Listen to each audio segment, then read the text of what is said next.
Hello, everybody. Hope you're all having a wonderful day. It's a rather dreary afternoon here in the UK, but we won't let that dampen our spirits. I wanted to talk to you today about one of the other main characters in my upcoming book, and that is a lady called Elenor Webb. And Eleanor is the owner of the tavern in the town where the book takes place. She is quite prominent for most of the book and plays a big part in the town's response to seeing Fen, our darkling, enter the town for the first time, and sort of semi leads the response of the town to his presence. But in terms of the woman herself, I'll just read you a little snippet about how she's described, just so you sort of get a picture of who we're dealing with here. So she's described as having strength, independence, and fiery spirit. It didn't hurt her reputation that she was also dazzlingly beautiful, with long blonde hair tied in many pretty knots and pale ivory skin. Unusual green eyes shone like emeralds, and between her ample bosom and her fitted silk dresses, many thought of her as the life and soul of the town. So pretty straightforward proposition, really, all things considered. But I really liked writing Eleanor because she has a fairly complicated background, don't they all? But those are the best kinds, I think. And as someone who experienced quite a lot of childhood trauma, um, in particular with her parents, it very much helped shape the kind of person that she actually is by the time we see her in the book. Um, Eleanor grew up in the provincial town where the book is set, a place called Varisel, and with her mother and father. Her father was the magistrate of the town, Garrett, and it was otherwise a happy childhood. But then, as I think I touched on in some of the other videos that I did, emotional magic can often manifest itself in somebody, um, either gradually over the course of their maturing as a person, or it can normally be triggered by something that actually happens. And in Eleanor's case, she basically started to manifest the hints of having magical abilities, being able to tap into her emotions from a very early age. And her parents were initially curious to see how this would evolve, but in time, they came to very much be quite fearful of what this meant for her. Emotional magic in the land of light, and certainly in the book, it is a thing. It does exist. People acknowledge that it exists. But very often, it's not something that is generally manifested in the general population. It's not millions and millions and millions of people um, actually use emotional magic or understand how to tap into it.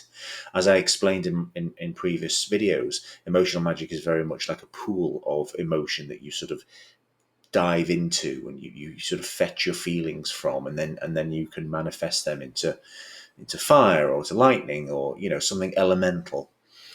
And that's very much how I approached Eleanor. She started to manifest things when she was very, very young, and her parents became quite fearful of this. So one day they decided to enlist the services of somebody from the north, somebody who lived in the capital city of Traken, somebody who they believed could help Eleanor. And Eleanor's initial reaction to them was guarded, but ultimately at the time she was maybe sort of in her early teens, 12, 13 years old, and she wasn't quite sure what the purpose of it was, but she knew she had some kind of latent power. She knew she had um, something special. And she spent time with this person, a wise man, effectively, who was schooling her in how to control her powers. Now, as it turned out, what had actually transpired was a conversation had taken place with her parents and this wise man, where they'd actually wanted him to bind her powers, to basically stop them from emerging, stop them from becoming greater and stronger than they were at that point. Because they were just fearful of what she would do with them, they were fearful that she might not be able to control them when she was older. So they set about and introduced her to this man, and sort of thought nothing more of it over the next few weeks and months that he spent time with her.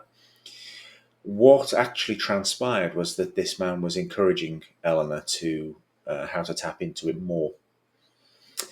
When Eleanor found out that the, the premise of why this man had been brought in was under false pretense, um, there was the mother of all arguments between her and her parents. By now, it was a few years later, she was sort of 14, 15 years old. As any teenager does at that age, very rebellious, very mistrustful of authority, wanting to, having a belief in that they can steer their own journey and make their own way in the world, and they don't bloody need parents to do it, like typical teenagers, basically. And she has a huge row with her parents. She accuses them of binding her powers, of trying to hold her back, of trying to stop her from becoming the person that she was supposed to be.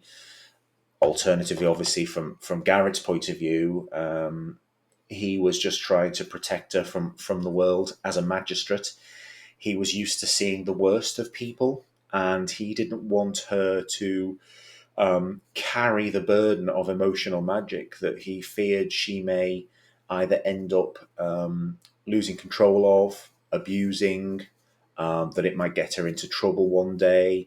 He was very much approaching it from the position of any parent, which is to protect their child.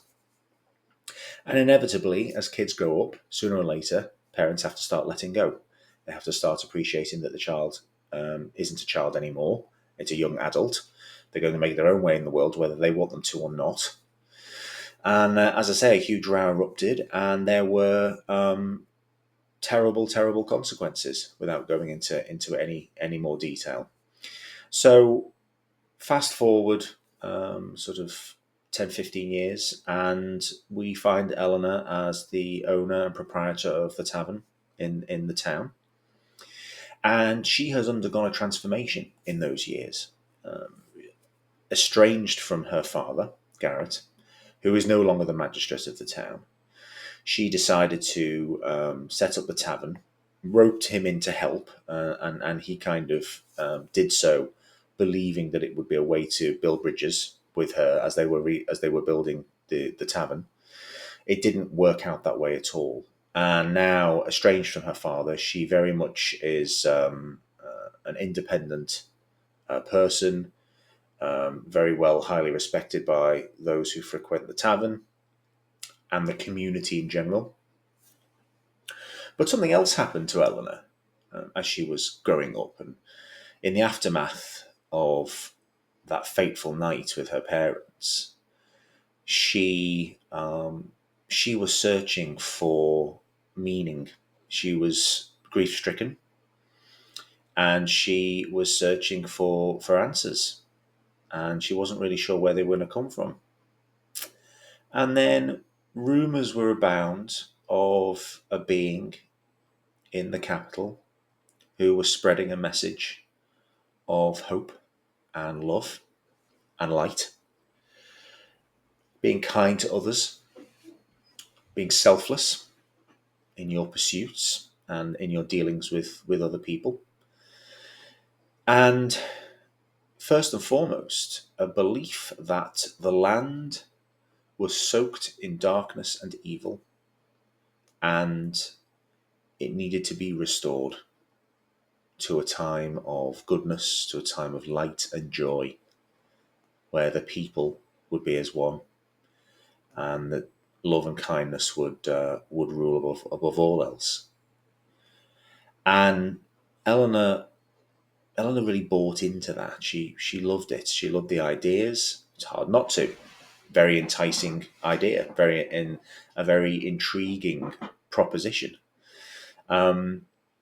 And so she began following the teachings of the Amiron, who will cover off in another episode. She began following his teachings, becoming more and more enamored with what it was that he was offering the world. Supposedly a being of almost pure light, in a sense, made flesh. Incredibly popular in the capital, espousing um, messages of hope. And she needed hope. She lost a parent. She needed to feel like she had a purpose in life. And also by now, her emotional magic had continued to mature to a point where she thought, well, there's something there's something righteous within me. I've been gifted this. And I want to help the Amaron bring about the restoration. And I'll cover it more in another video with the Amaron, but effectively the symbol of the Amaron is a white moth, which becomes very, very key and very, very important theme throughout the first book. So she had a pewter moth fashioned for her by the town's blacksmith, and she wears that around her neck as a symbol of her devotion to that faith. But more than this, it wasn't just a personal journey for her. She wanted to bring everybody else along for that journey too. She believed in the power of many can overcome anything, any problems, and that there's strength in those numbers. And again, I think that was her way of moving past a sense of loneliness that she had. She'd lost her mother. She'd estranged from her father. She may as well have lost him as well. She very much wanted to present this vision of a very strong, independent person, but deep down was still in pain, and in some ways perhaps hadn't let go of the child that she used to be, the more innocent version of herself. So she rallied the people of the town with the local blacksmith, a man called Aiken, and between them they set to repurposing the old church, the Solaris as it's called, in the town, to worship the Amiron. The Amiron presenting himself as a messenger of Sol, so it made sense that the Solaris would be used as a place of worship for him. And slowly but surely, over the coming years, she would gather support in the town, and very soon was part of a congregation. And that congregation spread messages of hope and peace, and did everything they could to follow the teachings of the Amiron. All sounds very good, doesn't it? And of course, sometimes this kind of goodness is only skin deep. There are other things going on beneath the surface, which I explore a little bit more in my book, and it's the perfect vehicle to look at when an ideology becomes more of a cult, and when things start to head in a more sinister direction.